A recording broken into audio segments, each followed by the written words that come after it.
Oke, kita mulai. Oke, udah kelihatan tampilannya ya. Oke, saya matiin dulu suara itunya, video sayanya biar itunya, biar fokusnya ke materi bukan ke sayanya. Ntar mana detail apa?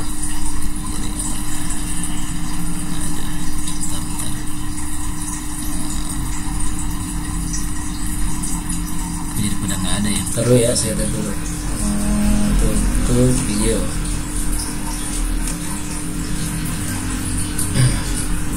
Oke, kelihatannya. Oke, kita masuk materinya. Saya kebagian untuk mengajar itu hari Kamis gitu ya. Mana emang hari Senin saya full, jadwalnya full sama hari Rabu. Jadi nanti Senin sama hari Kamis, hari Rabu itu bu prima ya.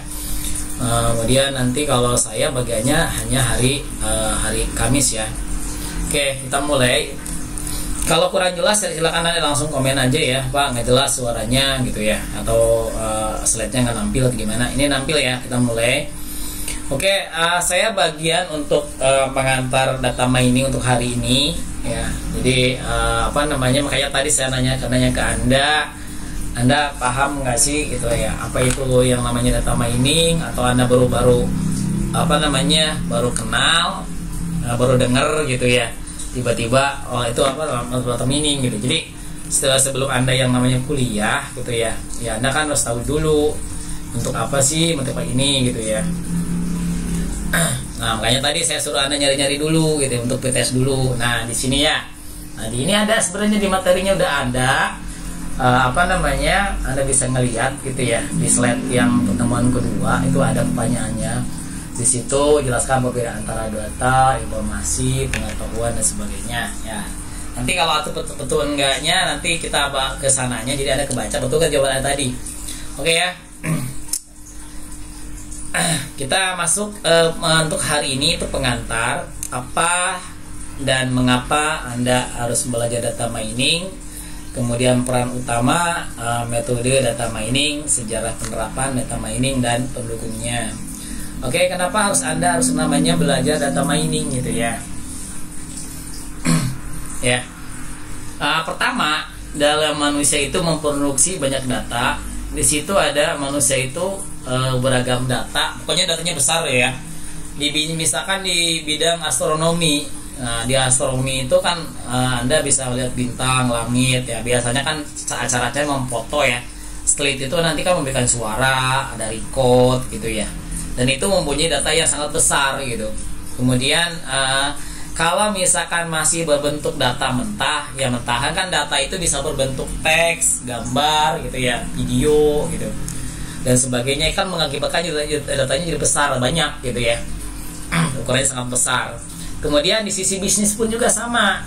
Ketika Anda melakukan transaksi gitu ya, transaksi jual beli, kemudian ada iklan-iklan di sekarang kan zaman yang namanya marketplace ya. Marketplace itu kalau mungkin Anda udah tahu tapi nggak tahu itu marketplace gitu ya. Kalau Anda bisa membuka Shopee gitu ya, Shopee atau Lazada atau yang namanya Bibli gitu ya, dan banyak lain. Nah, itu adalah termasuk yang namanya marketplace gitu ya. Itu kan banyak banget, kita bisa ngeliatin toko-toko gini iklan gitu ya, punya barang, bisa melakukan pembelian, bisa bayar langsung. Nah, itu di sisi bisnis. Nah, itu kan sama. Jadi berapa user yang mengakses gitu, berarti kan membutuhkan data yang lebih besar kan. Bentar nih, ada yang masuk nih ya, saya proof dulu. Mana tadi? Ada yang proof nih masuk. Ya, kita lanjut lagi ya. Oke, di bidang kedokteran pun sama. Kedokteran pun juga sama, yang namanya ketika pasien gitu. Sekarang kan banyak kan ya rumah sakit yang hampir semua mungkin digital. Ketika Anda memeriksa seorang pasien gitu ya, kita datang ke rumah sakit. Sekarang kan tinggal Anda menekan tombol gitu ya, menekan masuk itu langsung Anda memilih yang namanya Anda mau ke apotek atau Anda diperiksa ke dokter gitu ya. Nah, itu kan udah menggunakan menggunakan komputer gitu ya. Kemudian ketika Anda masuk ke ruang dokter, itu pun juga sekarang jarang-jarang dokter menulis resep gitu atau menulis penyakitnya pakai tulis tangan. Tetapi itu juga udah udah yang namanya melakukan komputer gitu ya. Nah, itu kan langsung dikirim dari pihak yang namanya si ini pihak dokter ya ke bagian apotekernya di rumah sakitnya. Nah itu kan jadi semakin banyak, semakin hari berapa lama semakin datanya menumpuk gitu ya. Gitu makanya muncullah yang namanya data yang sangat besar kan. Di bidang ekonomi itu sama, di ekonomi gitu ya, dari yang namanya bagian keuangan atau gimana gitu ya, transaksi yang tadi ya, kayak misalkan sekarang e-commerce ya, e-commerce udah banyak di internet itu sama menggunakan yang namanya data besar. Kemudian olahraga, mungkin Anda nonton olahraga tapi orang bisa ini ya, olahraga bisa masuk data besar ya. Sekarang misalkan pemberitaan di ini ya, di internet atau di YouTube gitu, ngupload tentang olahraga gitu ya, membola, kemudian menganalisis misalkan kebiasaan Ronaldo mencetak gol seperti apa misalnya, itu termasuk yang namanya data besar kan, dari foto-fotonya, videonya, dan situ hanya untuk satu pemain, belum lagi pemain banyak, dan itu cabang-cabangnya lain, bukan hanya sepak bola kan. Nah itu makanya muncullah data besar di sana. Di cuaca pun sama, kayak perkiraan cuaca kan, yang kita nampak di sini, berawan gitu ya, ke hari ini besok. Nah itu kan jadi semakin lama semakin data semakin menumpuk gitu ya. Bidang keuangan juga sama, di bank biasanya ya Pak, bank itu rata-rata menggunakan yang namanya menggunakan yang namanya komputer pasti ya. Semua transaksi dan sebagainya itu pasti menggunakan komputer dia. Jadi semuanya membutuhkan data yang sangat besar. Akhirnya yang ingin dibuat sebuah informasi atau nanti di sebuah pengetahuan. Nah itu di sinilah adalah suatu data mining namanya. Ya nanti kesana akan lebih paham. Jadi ini minimal Anda udah mengerti data dari mana saja gitu ya, banyak banget gitu ya. Nah ini asal dasar kenapa data mining muncul gitu ya. Oke, kemudian nah di sini ya pertumbuhan data. Tadi kan muncul yang sebelumnya itu memproduksi data kan. Nah, kemudian di pertumbuhan data. Nah, di situ yang sebelah kanan. Di sini ada yang namanya kilobyte. Ini kan ukuran dari komputer ya. Anda tahu nggak satu ukuran terkecil di komputer apa ya? Ada yang tahu nggak? Ukuran terkecil di komputer. Ini sudah notepad ya. Apa Anda tahu nggak? Ada pernah kuliah mata kuliah pengantar teknik informasi nggak? Pengantar teknik informasi atau PTI ya. Anda pernah belajar? Udah kan semester 1 dapat itu ya mata kuliahnya, nggak salah. Udah. Ukuran terkecil di komputer apa? Ukurannya. Ukuran terkecil. Nah, komputer itu kan kilobyte. Ya, kilo kan kilobyte kan. Kilobyte. Sebelumnya apa?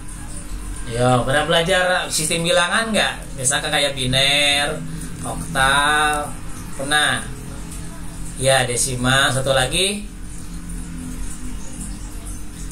hexadesimal ya.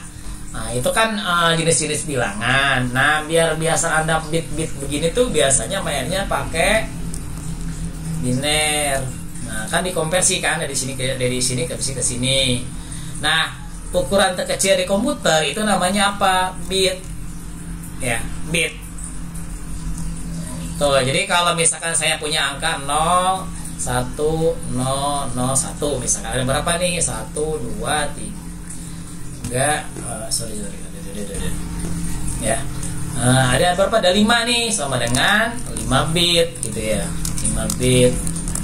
Kemudian kalau 0, 0, 1, 0 misalkan, ini 4 bit, jadi 4 angka gitu ya. Nah, tapi biner. Kemudian 4 bit itu namanya jadi apa? Jadi nibble.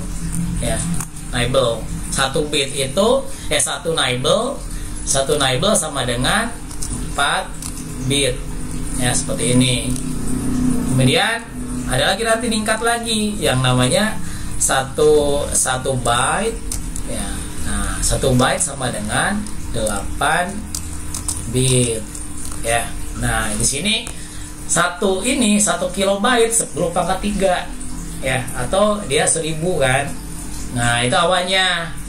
Jadi banyak banget kan, jadi mega, ada giga, ada terabyte, pentabyte, exabyte, yenta, sama yottabyte gitu ya. Nah itu jenis-jenis ukuran yang namanya di komputer. Jadi nanti bisa ketahuan gini, datanya kan banyak ya. Nah itulah awalnya ukuran ini. Jadi Anda paham awal dulu di sini apa sih bit gitu ya, kecil. Jadi 1 byte itu kan 8 bit. Tuh. Jadi sekarang ada kilo dan sebagainya, MB, megabyte. Ya. Kalau Anda mau tahu satu huruf ya, satu huruf ini nih, misalnya huruf A ya, satu huruf A itu sama dengan berapa bit? Anda tahu nggak? Huruf A atau huruf B berapa bit kira-kira? Ada yang tahu? Satu huruf berapa bit? Ayo. Ya, satu huruf A itu, ini Anda kalau belajar di ini pernah lihat, pernah tahu ASCII nggak? ASCII itu singkatannya American Standard Coding International Interchange. Ya, jadi ada angka-angka atau simbol atau huruf yang ada di keyboard, jumlahnya ada 255 ya. Nah, huruf A di ASCII itu sama dengan berapa? 41 heksa ya, 40 heksa ya.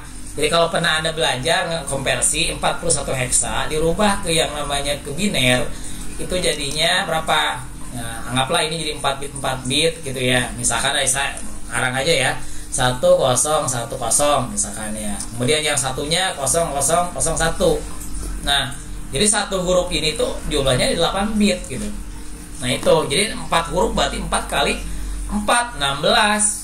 4 kali 8 ya 32 dan sebagainya. Berarti 10 pangkat 3 itu ada berapa kata gitu ya, berapa gambar misalkan. Nah, itu semakin gede ya, itu cara hitungnya ya, seperti itu ya. Nah, kemudian kita balik lagi ke data mining lagi. Ini sekilas jenis tipe data ya. Oke. Ini di bidang astronomi gitu ya. Ini penelitian surveinya Solar Digital Sky. Nah, dia di New Mexico 2000 itu menghasilkan datanya 140 terabyte gitu ya, dalam jangka 10 tahun. Dia ngumpulin seperti itu. Dia mengumpulin apa sih? Kita lihat di digital. Ini dia pemotoan misalkan benda-benda langit gitu ya, dalam di astronomi kan. Nah, benda foto-foto, di foto-foto kan sampai datanya banyak kan, sampai segini gitu, bisa foto, bisa video dan atau teks kita laporan gitu ya. Kemudian lah ini sinopsis teleskop nih untuk bisa teropong gitu ya, kan sama dia memfoto juga. Nah, dia ini juga mengambil sampai 10 terabyte. Di bidang biologi pun sama ya, di biologi juga namanya menggunakan yang namanya ergonomik. Kalau ada yang tahu ergonomik itu ilmu yang mempelajari di bidang kedokteran, biasanya untuk gens ya. Ini ergonomi ini dipakai di semua bidang, nggak cuma kedokteran kalau sekarang, termasuk yang namanya di tempat-tempat kerja kan, untuk misalnya melihat orang dari gen kan, sifat-sifat manusia berdasarkan gen. Nah, data dikumpulkan ya banyak sampai 20 petabyte gitu ya datanya. Untuk seseorang nih, gen-gen seorang, tiap orangnya itu sampai 1 kilobyte ukurannya. Nah, itulah muncullah dari beberapa data begini ya. Gimana data biar bisa jadi pengetahuan gitu. Cuma data ada aja tapi nggak harus dipakai gitu ya. Itu muncullah data mining di situ. Kita awal mulai ya, kita belakangnya. Kemudian sekarang mungkin ini ada sebaran yang namanya sekarang ya. Anda mungkin udah ada pengguna, Anda menggunakan Instagram misalkan ya. Sehari Anda menggunakan berapa Anda posting misalkan ya, atau story berapa, link ID gitu ya. Kemudian Snapchat, Twitter, Facebook. Kadang-kadang ada Facebook orang bisa menggunakan punya akun kan, punya akunnya berapa gitu ya, ngepostnya berapa, video gimana. Dari beberapa ini Google seperti musik dan sebagainya, Apple dan lain-lain, ini menghasilkan masih jumlah yang besar gitu. Nah, muncullah nanti ya namanya big data gitu ya, data yang besar, kemudian mempunyai kecepatan yang tinggi dan harus bisa diambil datanya gitu ya. Nah, itu data mining itu nanti mengambil dari semua data-data begini, itu bisa dibuat yang namanya pengetahuan. Ya, itu sekilas gitu ya. Oke, kita lanjut ya.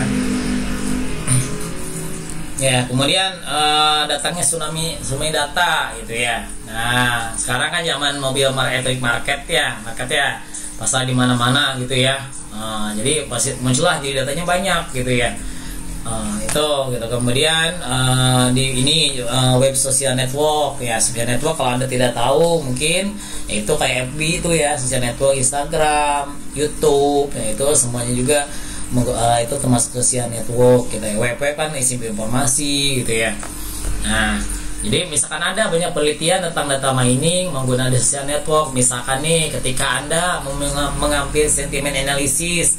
Apa sih sentimen analisis?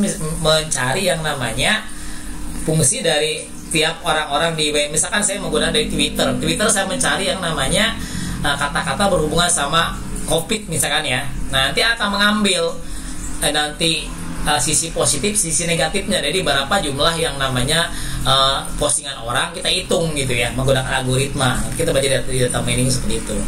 Itu sekilas ya. Jadi kan sama ini juga menghasilkan banyak data ya, sampai Google itu sampai 100 petabyte per hari. Coba bayangkan 3 million server dia punyanya.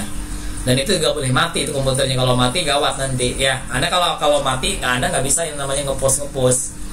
Anda yang namanya server yang namanya apa? Server yang namanya ini si bank itu mati, itu pasti Anda nggak bisa ngambil transaksi uang gitu ya. Seperti itu. Jadi nggak boleh mati ya. Apa YouTube gitu ya. YouTube sehari banyak banget kan orang ngepost, yang pagi banyak yang YouTuber sekarang ya. Nah, dia sampai yang namanya 100 petabyte video gitu ya penyimpanannya itu. Ini bisa per hari atau berapa gitu ya. Nah, ini sampai ngumpulkan sampai ini untuk 5.000 GB aja sama Kongres sampai 235 terabyte. Nah, itu yang awal munculnya yang namanya kenapa data mining muncul. Tadi setelah orang berpengetahuan gimana cara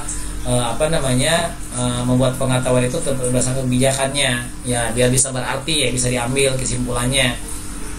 Nah, ini akhirnya kan muncul dari tadi itu banjir data gitu, tapi misi pengetahuan. Jadi di sini we are drowning, data melimpah gitu ya. Tetapi tidak bermakna gitu, tidak jadi pengetahuan gitu ya. Jadi kayak nyampah gitu ya. Nah, ini menurut si Johnson Abid Migran tahun 98. Oke, di sini mengubah data menjadi pengetahuan. Ya, data itu harus kita olah menjadi pengetahuan supaya bermakna. Nah, di sini data apa sih data? Data itu sekumpulan teks, angka, dan simbol ya, yang bersumber dari dari fakta namun belum mempunyai arti ya. Itu untuk pengertian data. Nah, dari data ini itu akan menjadi informasi dan akan menjadi pengetahuan dan akan jadi nilai gitu ya. Ya, nilainya apa gitu ya, nanti setelah selanjutnya ya. Kemudian kemudian apa sih informasi? Informasi adalah output dari pengolahan data baik secara linguistik atau matematis. Apa sih linguistik? Linguistik berdasarkan bahasa gitu ya. Kemudian kalau yang namanya knowledge itu adalah seseorang mengingat suatu informasi dapat menarik suatu kesimpulannya gitu ya. Misalkan saya mengetahui pola orang orang yang paling banyak membeli barang di Indomaret misalkan, atau saya ingin mengetahui, misalnya saya punya data yang namanya data mahasiswa, saya ingin mengetahui yang namanya mahasiswa yang lulus paling cepat misalkan. Nah, itu knowledge-nya. Informasinya saya misalnya punya data mahasiswa atau kehadiran siswa. Informasinya saya misalkan mempunyai yang namanya rekap kehadiran mahasiswa. Knowledge-nya saya mengetahui lulus kapannya mahasiswa itu gitu ya, polanya gimana gitu ya. Itu knowledge, pengetahuan ya. Nah, ya seperti itu. Jadi data mining itu termasuk yang namanya melakukan estimasi, prediksi apa yang akan terjadi di depan. Nah, ini dua-duanya itu ada algoritmanya nantinya selanjutnya. Nanti yang banyak yang kesulitan orang-orang belajar data mining itu selalu pusing ya, selalu takut duluan karena emang banyak menggunakan rumus-rumus matematika gitu ya. Nah, melakukan estimasi di sini nanti ada algoritmanya. Algoritmanya nanti ada kelompok linier, nanti berhubungan sama ilmu statistik gitu ya. Nah, kemudian ada prediksi, misalkan nih kan banyak nih prediksi kelulusan mahasiswa misalkan ya, prediksi mahasiswa yang drop out misalkan. Nah, itu kan dari mana? Dari data-data yang punya. Tahunya dari situ. Ya, kemudian ini tolong dimatiin dulu ya itunya. Melakukan analisis tentang asosiasi, korelasi, dan pengelompokan data dan atribut. Ya, asosiasi kan ada hubungan antara beberapa atribut itu yang kolom ya, nanti jelasin selanjutnya. korelasi hubungan antara yang namanya atribut satu sama atribut berikutnya gitu ya, dengan misalkan atribut dengan target misalkan ya. Nah, kalau pengelompokan data ini sama nih, masing-masing ini nanti akan punya algoritmanya juga kelompoknya. Yang prediksi nanti ini bisa menggunakan C45 misalkan ya untuk masuk ke klasifikasi. Kalau asosiasi nanti menggunakan a priori gitu ya, Avogadro juga. Nanti ini ada linear linguistik sama linear sederhana. Pengelompokan nanti bisa menggunakan algoritma yang namanya K-min gitu ya untuk pengelompokan. Kemudian hasil intinya itu pengambil keputusan ya. Contohnya apa sih ngambil keputusan? Misalkan Anda punya data mahasiswanya itu kan nilai UTS-nya jelek, misalkan nilai UAS-nya jelek, misalkan nilai tugas kehadiran bayaran tidak, kan si seorang yang namanya pemegang kampus tapi ingin mengeksekusi kan, ingin keputusan tentang mahasiswa itu gimana, dikeluarkan atau tidak dikeluarkan gitu ya. Makanya buatlah judul prediksi mahasiswa yang drop out misalkan di kampusnya, misalkan kampus A. Nah itu ya contohnya. Nah oke, biasa agak nih. Lanjut ya. Nah, yang bilang tadi ya, di sini ada data, informasi, sama kebijakan. Nah, intinya tadi kan saya udah bahas. Data itu adalah bisa berupa teks, ini teksnya NIP, ini tanggal gitu ya. Kemudian angka ada 1103, 02 dan sebagainya. Ini data-data semua kan. Nih. Kemudian data kalau tidak misalnya gigi doang nih. Nah, nggak ada nip-nipnya, berarti data yang ada labelnya. Jadi kalau saya jelasin, ini nip, tanggal, datang, pulang, ini namanya atribut, ya. Atribut namanya dari atau kolom namanya. Yang bawah 1003, 142 dan berikutnya ini nama record, ya record atau namanya tuple ya, tuple ya bahasa ininya kalau di ejak gitu ya. Nah ini data ya, data kehadiran pegawai misalkan. Nah ini karena udah digabung antara nip, tanggal, datang, pulang. Ingat ya, ini adalah fitur vektor, ini nih nip, tanggal, datang, atau namanya tadi atribut atau kolom ya namanya. Jangan lupa lagi, yang bawah itu bisa dinamakan yang namanya record, yang diisi ya, jadi record ketika kita membuat. Pertama kan kalau kita membuat di Excel buat kolom kan, nip, tanggal, kemudian ini untuk isinya gitu ya. Bawahnya. Berarti nanti kalau kita mahasiswa, untuk ini kan masuknya ke sini ya, data mahasiswa ini kan tentuin nim gitu ya misalkan. Ini namanya data pegawai. Nah, tadi data kan. Kemudian yang namanya informasi. Tadi informasi apa tadi? Informasi adalah pengolahan data baik secara linguistik atau maupun matematis gitu ya. Nah, dia menjadi suatu informasi baru dapat mempunyai artinya. Nah, lanjut dari sini Anda lanjut ke bagian informasi. Informasi akumulasi bulanan kehadiran pegawai. Nah, tadi kan udah ketahuan dari data ya. Dari data kemudian dibuat informasi. Misalkan kita melihat yang namanya si NIP ini nih, si orang yang tadi nih paling atas, dia masuk berapa kali misalkan per bulan. Kemudian alpanya berapa, cutinya berapa, sakitnya berapa, telatnya berapa, kan kosong-kosong misalnya. Ini kan informasi. Dari data yang tadi punya muncullah informasi untuk melihat gitu rekapnya. Rekap bulanan pegawainya per bulan atau per minggu, ya tergantung kebijakannya, per minggu atau per bulan gitu, atau informasi yang didapatin gitu ya. Nah itu ya contoh informasi ya. Jadi dari data kemudian Anda cari datanya, ada data, contohnya data pegawai, data absensi, misalkan data mahasiswa yang ada data skripsi, data pencurian barang misalkan ya, itu data. Informasi berarti ngerekap ya, merekap atau kesimpulan itu informasi ya. Datang bulanan atau yang belum bayar yang belum bayar cicilan misalkan itu ya, itu informasi kan. Nah seperti itu. Kemudian kalau pengetahuan, kan tadi pengetahuan saya jelasin apa itu pengetahuan. Seorang mengingat informasi dan dapat menarik suatu kesimpulan gitu ya. Nah dari sini misal kita ngelihat gitu ya, ini contoh pola kebiasaan kehadiran mingguan pegawai. Semuanya ya dilihat ya. Nyata kebiasaannya itu hari Senin dia ada banyak yang telat itu sampai 7 kali gitu ya. Kemudian di hari-hari berikutnya gimana? Ini pola kebiasaan gitu ya. Jadi Anda bisa ngelihat gitu dari punya data. Nah dari data misalnya data mahasiswa kan bisa ngelihat pola-pola anak itu dalam ini. Misalkan dalam kuliah ternyata banyak mata kuliah ini banyak si mahasiswa nggak pernah datang gitu ya. Atau dia ketika yang namanya hujan, kan pola nih mahasiswa lihat dari posisi cuaca misalkan ya. Nah itu bisa lihat ternyata si mahasiswa ini kebiasaannya jarang datang ketika hujan misalkan.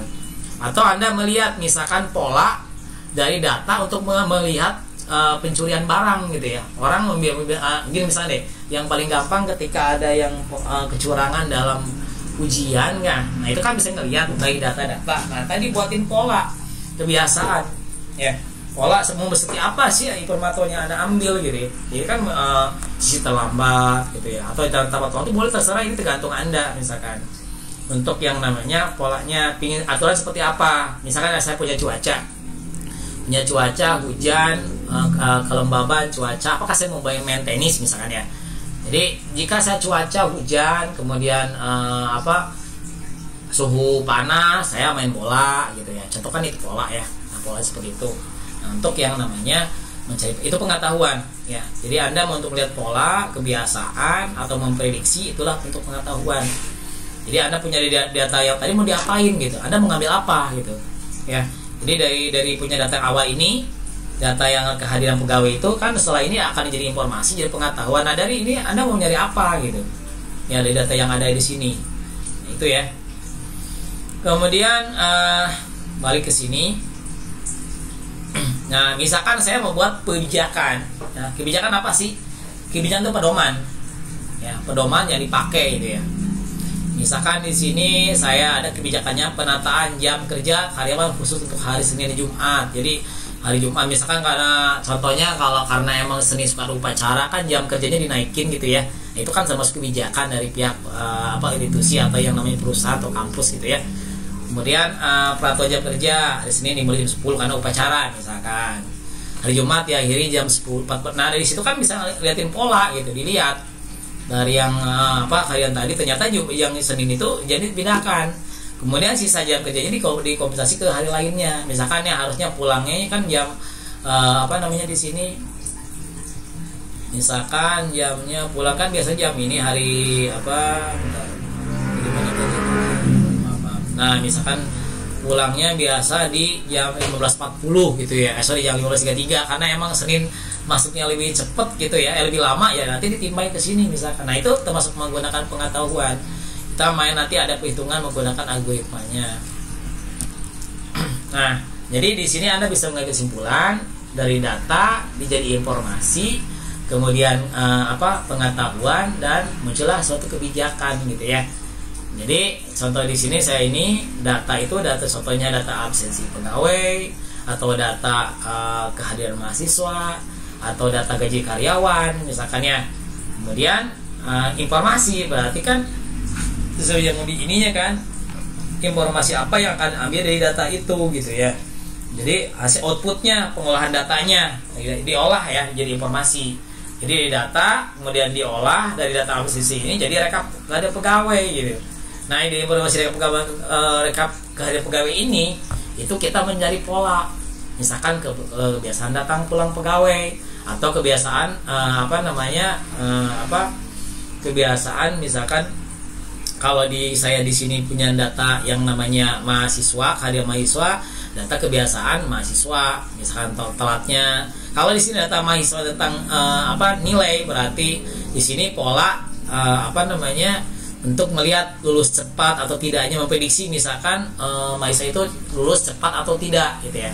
Atau di sini data mahasiswa lagi nih, misalkan saya mau si pihak pengambil keputusan atau pihak kampus melihat mahasiswa mana sih yang harus dikeluarkan gitu, yang di drop out. Berarti kan dari data dijadikan informasi dulu, baru kita buatin polanya di sini untuk pengetahuan, baru ada kebijakannya. Ya misalkan di sini udah ketahuan nih polanya si mahasiswa itu yang keluar. Nah ada kebijakan dari pihak kampus misalkan, ini ada meskipun penilai seperti itu kan ada misalkan ke kampusnya banyak melakukan ikut lomba atau membawa nama baik kampus. Nah misalkan nggak jadi keluarin misalkan, itu kebijakan ya. Nah, jadi sekali lagi data jadi dijadikan informasi, dijadikanlah pengetahuan. Setelah pengetahuan jadinya yang berarti kan, jadi punya data yang bisa dipakai gitu. Baru nanti dibuat untuk pengambil keputusan, ada pengampu kebijakan. Nah di sini kesebarannya Nah, jadi ketika ada data masih banyak kayak tadi ya, jadi tidak data itu bisa berstruktur dan tidak berstruktur gitu. Data struktur udah berkelompok. Contoh kayak tadi saya punya data nih, ya desa yang nggak struktur ya. Misalkan saya punya data di kampus itu ada data pegawai, data mahasiswa, data dosen. Nah, setiap data itu campur gitu di mana aja adanya. Di Excel misalnya di dalam satu file itu kan jadinya data nggak struktur gitu. Tapi kalau data struktur, contohnya misal tadi langsung datanya data kehadiran dosen misalkan, atau data mahasiswa aja, itu udah struktur. Kemudian data itu jadi informasi, menjadi pengetahuan, kemudian ini yang role-nya udah kelihatan, kemudian setelah dapat itu dibuat yang namanya keputusan gitu ya. Ini kecenderungan ya. Cenderungannya tadi polanya yang mahasiswanya ternyata ketahuan di pengetahuan, cenderungnya mahasiswa itu hadirnya banyak telat di hari Senin gitu ya, dan hari Jumat. Nah, gimana membuat pola itu gitu ya untuk yang namanya eksekusinya. Putusan misalkan memperbaikin misalkan di hari Senin atau pengawasannya lebih ketat atau gimana gitu ya. Itu jadi diharapkan jadi ketika udah membuat pengetahuan dibuat untuk yang selanjutnya bisa bermanfaat. Contohnya ketika Anda misalkan YouTuber gitu ya, kan untuk ngelihat yang namanya siapa yang subscribe gitu ya, siapa aja yang nge-like gitu ya. Nah, itu kan semuanya juga sama gitu ya dengan dengan yang menggunakan data mining gitu ya. Di situ di data-data. Kemudian di sini kita lanjut lagi. Ada yang keluar satu orang ya, belum semua yang hadir ya. Ada 17 orang yang datang. Saya ada baru berapa nih? Baru 17 orang ya. Entah saya absen aja ya. Ini baru 17 orang. Gak ada yang teman-teman yang lain perlu dikabarin nggak sih? Belum ada yang masuk semua. Takutnya nanti kelewat deh materinya. Ini baru 16 orang ya, dari totalnya 30, berarti 14 orangnya nggak ada. Maaf, jaringan tidak bisa masuk. Bentar.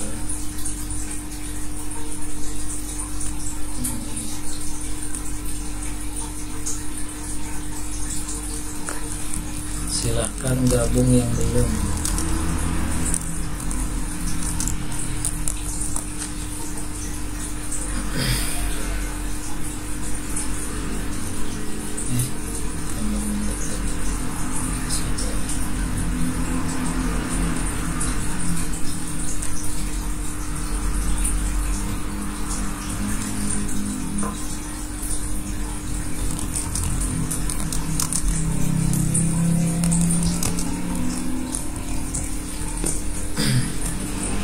Oke, kita lanjut ya. Kita lanjut lagi. Tadi bentar. Apa namanya? Lanjut lagi, maaf tadi sobat-sobat ya. Oke, kita lanjut. Di sini disiplin ilmu mempelajari itu data mining. Ya, jadi data mining itu disiplin ilmu yang mempelajari metode untuk mengekstrak. Ekstrak itu memperoleh ya. Untuk memperoleh yang namanya ada yang belum bisa masuk, siapa itu ya? Bentar ya.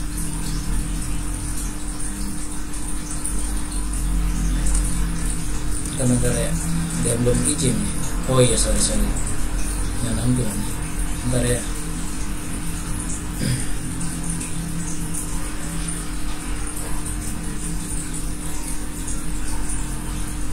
Pesan tadi bunyi-bunyi terus, tak sempat ya.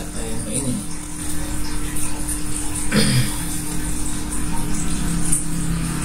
Oke, naik lagi ya. Tadi agak ini.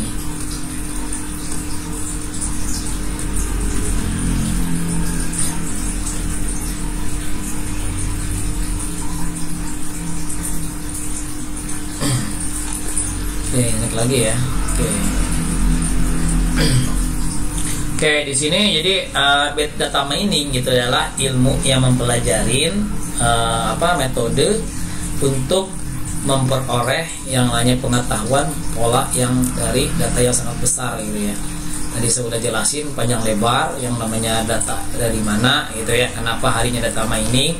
Jadi Anda jangan berpikiran bahwa data mining itu bukan yang namanya algoritma gitu ya. Tadi kan saya ada bahas beberapa algoritma. Dia itu sebagai sebagai metode aja gitu. Metode nanti ada lagi algoritmanya untuk di dalam metode miningnya. Jadi dia bukan algoritma, dia hanya aktivitas gitu.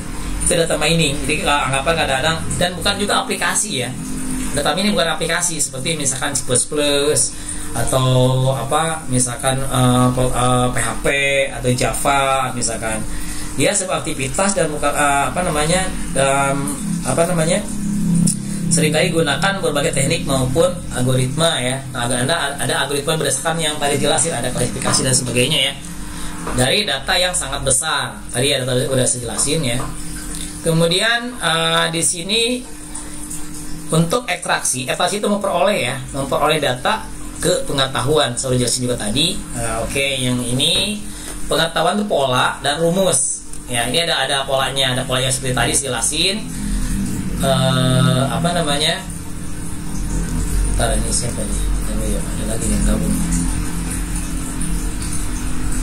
Belum ada. Terus ya. Model pola dan rumus. Nah, ketika nanti di sini ada rumusnya berdasarkan yang namanya algoritma Anda pakai. Kelompoknya kan tadi saya udah jelasin, ada yang namanya klasifikasi ya. Jadi yang terlewat tadi algoritmanya itu bisa jenisnya klasifikasi, bisa yang namanya prediksi, algoritmanya ada clustering ya, clustering. Kemudian ada juga asosiasi ya, ada juga yang namanya peramalan, prediksi ya. Algoritma prediksi, clustering dan asosiasi ya. Algoritma yang beberapa, kemudian ada lagi deskripsi ya, sama lagi. Kemudian mode yang muncul dari data. Nah, nanti beberapa algoritma nanti muncul datanya. Nah, nanti dari beberapa data setelah Anda melakukan pola, rumus, aturan, dari muncullah pengetahuannya.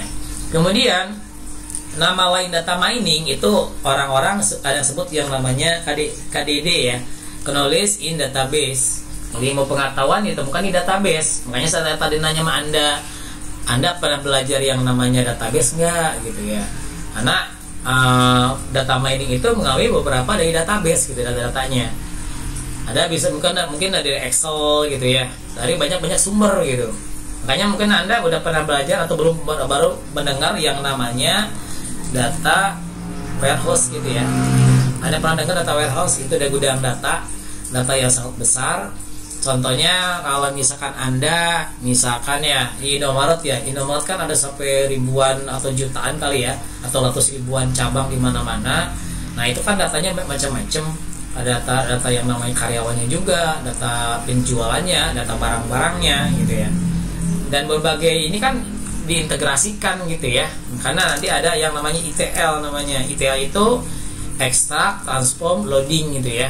Jadi ketika memperoleh kemudian transformasi gini ya, merubah gitu. Contohnya saya transformasi, nanti ada di data mining itu di algoritma untuk merubah dari data yang namanya numerik data huruf gitu ya, itu menjadi data numerik gitu, jadi data angka. Nah, itu ada transformasi namanya. Kemudian ada loading, itu diambil gitu ya. Itu ada seperti itu. Nah, kemudian ada big data. Big data itu udah saya tadi jelasin. Jadi itu data besar karena zaman-zaman integrasi. Semua misalkan kalau Anda sekarang menggunakan smart city itu ya, smart home, itu kan datanya banyak yang terhubung berbagai sensor yang bisa diakses. Kemudian bisa ini ada yang tadi yang belum masuk ya. Ya, kemudian di sini jadi di beberapa data besar diintegrasi kemudian big data itu dia mempunyai yang namanya ukuran data yang besar, kemudian kecepatan datanya juga besar, kemudian hadirnya beberapa format gitu ya. Di big data ini formatnya apa aja ya, bisa menggunakan Excel kan, Excel, bisa SQL file database, bisa video, dan semuanya banyak kan. Kayak seperti yang tadi saya jelasin dari di Instagram aja kan. Instagram aja Anda bisa menggunakan yang namanya video kan, upload video sekarang, gambar, story dan sebagainya kan. Nah, itu jadi yang namanya berbagai sumber. Jadi big data itu ada velocity, jumlah data, kemudian ada yang namanya varietas gitu ya, formatnya macam-macam, kemudian ada velocity dan volume gitu ya. Kemudian ada bisnis intelijen. Nah, bisnis intelijen itu bisnis yang menggantikan posisi manusia, jadi bisnis cerdas. Contohnya apa sih? Sekarang hampir semua yang namanya banyak instansi atau mall-mall itu udah menggunakan bisnis intelijen. Ya, itu menggantikan posisi manusia menjadi yang namanya dengan komputer gitu ya. Contohnya kalau Anda ke jalan tol sekarang udah nggak ada di jalan tol itu ada orang yang mengasih kartu ya. Sekarang udah menggunakan kartu. Ya, nge-tap gitu ya. Jalan tol di tap langsung membuka pintu sendiri, atau di parkirnya juga sama. Nah, semakin sini kalau Anda yang namanya nggak meningkatkan skill di era yang namanya industri 4.0 gitu, ya, itu Anda akan ketinggal gitu. Nah, itu si data ini termasuk di termasuk ada di bisnis intelijen gitu ya. Karena kan bisnis cerdas kan. Misalnya gini ya, dari data Anda ingin tahu ya, misalkan orang yang paling banyak membeli barang itu kan dari sisi bisnis kan. Nanti bisa ada Anda mengambil polanya gitu. Kemudian kernel extraction mengambil pengetahuan kan. Kemudian analis pattern, analis polanya seperti apa. Yang termasuk yang terakhir information harvesting itu mengambil datanya. Setelah datanya yang di pengetahuan dia diambil putus seperti apa gitu ya. Oke, jadi konsep data mining itu dari himpunan data yang data-data besar, kemudian setelah ini Anda dibuat yang namanya untuk mengambil pengetahuan itu menggunakan metode kan. Nah, metode ini tadi saya udah jelasin ada beberapa metode. Nah, ini data mining nih, ada jenisnya klasifikasi. Ini macam-macam lagi. Ini baru kategorinya. Algoritmanya apa? Misalkan saya ada decision tree misalkan ya. Nah, ini untuk pola keputusan. Dia decision tree aja bisa bagi lagi. Decision tree ada yang namanya C45, ada J48 gitu ya. Kemudian ada ada beberapa. Kemudian SPM ya, support vector mesin. Juga ada algoritma yang night bias ya. Nah, ini night bias ini lebih berhubungan sama statistik peluang ya. Kemudian prediksi. Nah, tadi ada yang namanya menggunakan algoritma yang namanya kelompoknya linear gitu ya. Clustering untuk mengkelompokkan. Contohnya apa? Misalkan K-min. Nah, yang akan kita pelajari itu ada K-min sama decision tree ya. Yang akan dipelajari di algoritma yang nanti pertemuan berikutnya. Kemudian ada K-min, ada asosiasi, itu bisa menggunakan algoritmanya itu algoritma yang namanya a priori ya. Nanti Anda bisa searching dulu a priori sama Fibgrow ya. Ini yang baru nih. Ini beberapa. Nah, namanya lah ini beberapa metode gitu ya. Nah, di sini jadi ketika ada himpunan data, yang contoh yang tadi saya bilangnya ini ya. Nah, ini kan termasuk yang Nabi dibilang data set ya, atau Anda bisa dibilang himpunan data. Jadi data yang dikumpulin semua dibuat seperti ini dari himpunan data. Ya, jadi himpunan data seperti ini Anda dibuat gitu ya. Jadi ini gimana mengambil pengetahuan apa gitu ya. Menggunakan algoritma metodenya. Ya, metodenya seperti ini. Mau dikelompokin apa datanya? Berdasarkan klasifikasi, prediksi, casting, asosiasi gitu ya. Nah, seperti itu.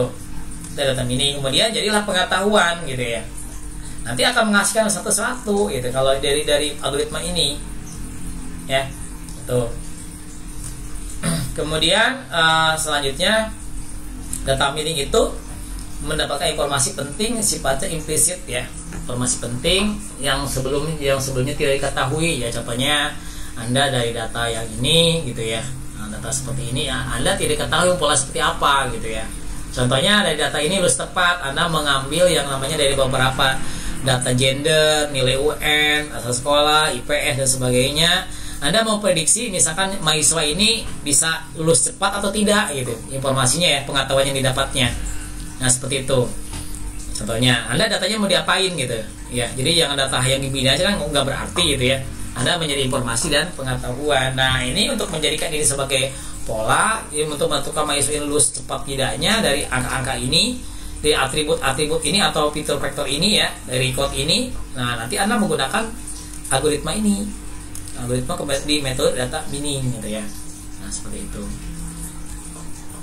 Ya, di sini ada meliputi pengumpulan pemakaian data historis. Oh iya, pengumpulan data ya, pengumpulan data. Anda mungkin belum belajar ini ya, belum belajar mata kuliah apa